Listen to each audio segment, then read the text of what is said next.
I watched that show. I'm not sure if I told you. I watched it. Did you not watch it back when everyone else watched it? No, I only watched it recently. I watched it when I had the plague. Oh, right. I thought you'd like that, but I didn't want to go on about it because that would make you not watch it. Yeah, you know what? It was pretty good.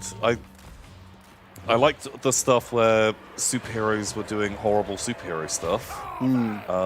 I thought that was good because I like that idea.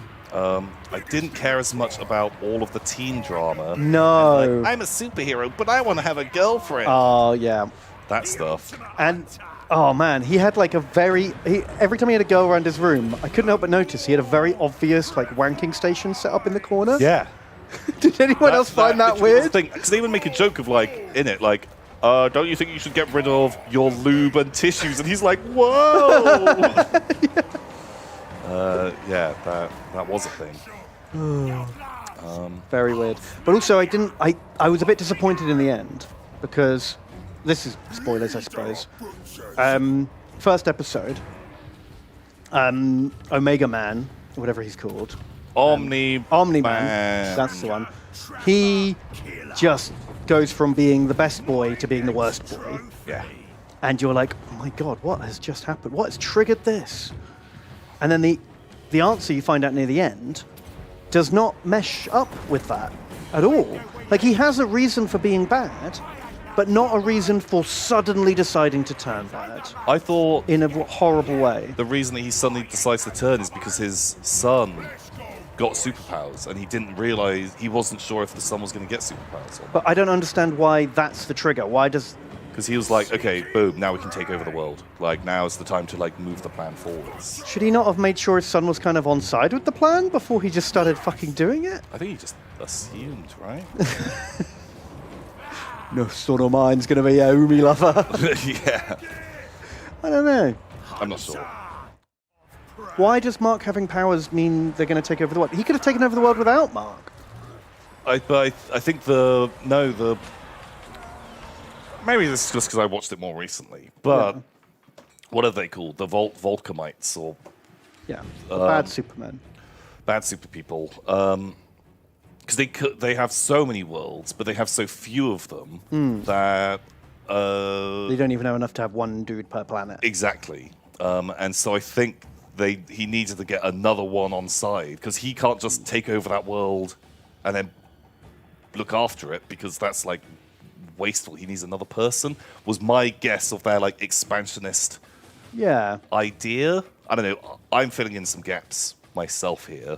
But even if that's true, it's a very illogical approach. I feel like his kid is very much a human kid. The fact that he raised him like that. You'd think he'd have done better, fascist grooming. But he says, I think, because that's his first child. Because there's even the point where him and his son, when he's doing this, the meme. Think, Mark! Think! And he's like, you know what? I fucked up. When he's talking about how his wife and the mum, he doesn't. He likes her, but she's like a pet. Yeah, because he's going to live for 1 billion years. Yeah, it's you know how long I've lived? Yeah. If I have to beat you to fucking death, I guess I lost 18 years. But I've been alive for 100,000 years or whatever. Yeah, this is fucking nothing. I will just start again. Yeah. And next time, gonna do it a little bit differently.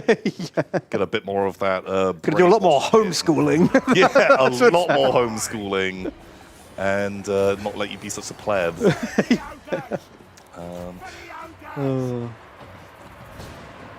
Also, there was one thing. I want to find a picture of it. Can we tab out? What was the name of that? Who's the girl with the? But has he never done this before? If he's been around for 10,000 years, has he never had a kid before? I feel like this was his first one. Because then at the end, he remembers seeing him playing Little League and was like, "Oh, my boy! I do love my boy." If he'd actually had 4,000 kids before, would have been different. What was the Eve, Atom Eve? This confused me for such a long time. I was just like, I don't understand what the vibe is. So when you see her in the show, this is her symbol. This is her. And I was Yeah. like, Is that what is her it's fucking like logo? Women Busters. That's it. It's got like a Ghostbusters, the female symbol. It's the female symbol with a cross through it. And I was like, Yeah, that's because she's like, not anti-women. at all. And she's wearing, a pink cute superhero outfit. It's not anti-women at all, but that was the logo. Yeah, what is the deal with that logo? So it was much later on when suddenly there was like a close-up of her, and actually her logo Oh, is it's an atom. the atom. Oh, that makes more sense. But I swear, like, the first time that actually turns up was like episode 7, and the whole time I was just like, what the fuck? Like, Yeah. what is that? Well, 'cause from a certain angle, a spinning like electron net would look like a cross, I suppose. But also, I think this is just easier to draw. It's animation. Like you. Yeah. have to Oh, have- of course. you You've got to have draw it 1,000 times. So, economy of lines that you can't always make Get that thing that, look but- perfect. I just think Jeez. it's a yeah, I found that confusing too. I'd forgotten about that. confusing design. I mean, a lot of the animation, they cut a lot of corners Yeah. because I guess they didn't have that much budget. That wasn't the only like sort of skimping animation that was in that show. Yeah. Also, she had the most underused powers. What were her powers? Just fly and mega zap. No. So when she's generally fighting, she's just like, I make shields. She made a lot of shields. But then she can do a mega blast when she needs to. No, she can just alter atoms and turn any atoms into any other atoms. Wow, she should never have a problem ever again. That power, absolutely game breaking. Yeah. Because like you see her, like she walks along and there's a wall, and she just turns it into a door, opens it, and walks through. Oh my god, she can remake the world any way she sees like, fit. She's like a god. Yeah. She's really not using that to its full potential. Also, incredible or my credible in the comic books, atoms that she changes that don't get used up go into her, and she has to poo them out. What? So if the new thing she makes is slightly smaller than the old thing, she turns a car into a motorbike, then she has to do a mega shit. That later. is apparently the thing. Wow. Except organic matter, Then what she happens can to that? do it with organic matter because there's a scene where she literally makes loads of food. Also, she turns. Yeah, she makes her treehouse, right? Where she just like makes. Well, she makes a tree house. That's a living tree is organic. She turns stuff into coffee, and she makes a big field of crops. So when those like alien armies turn up, she could have just gone, "You're all piss." You're all piss. And they all just Exactly. sploosh into puddles of piss. That is 100% what she could have done, but chose not to. Wow. So she's responsible for the deaths of thousands. Yeah. Yeah, because she super underused that power. She could solve world hunger. Yep. No, she didn't. Well, there's that bit where she's like, oh, I don't want to be a superhero. I'm just going to go off and do good. And she's getting into an argument with Invincible Boy about, like, in the last week when I've just been flying around, putting out forest fires, making infinite food, I've probably saved thousands and thousands of lives rather than saving 2 people from, like, a mugger. Like, I think my time is better spent doing other So she's already trying to think outside of the box, Yeah. just within another box. Yeah, there's still limitations there. Right. It's hard. I mean, supers are hard because there's always a better thing they could use their powers for, I suppose. Especially when you try to explain those powers more. Yeah. And you start really fleshing them out and getting into the nitty-gritty of it. Yeah. But I still enjoyed it. There's some good scenes of just horrific ultraviolence. Oh god, yeah.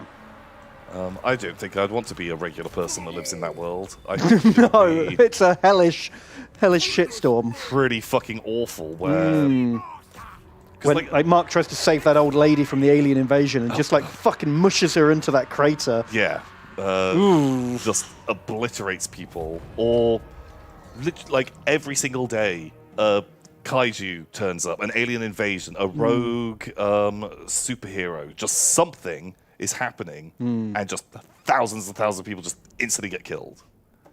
Yeah, it's grim. And you just have to hope that like a brightly colored costume wearing person saves you. But there's a good chance they'll just flatten you in the process. They care enough about the collateral damage. Yeah. Yeah. The train bit was pretty wild. The train bit was pretty fucked up. I don't remember the train bit. It's when Omni-Man is trying to teach his son, you know, it's when they're fighting about like how human life is worthless because they die so quickly and they don't live very long. And he like grabs him and is holding him by the back of his head, flies down into like a subway. Oh fuck! And holds him out and gets him to mush like a. The train like passes like through them, and it's just like his perspective of just like everyone just exploding against him, and he comes out drenched in blood. Yeah, everyone is dead. Jeez, that was brutal. God, I forgot how real visceral it was. It's pretty full on.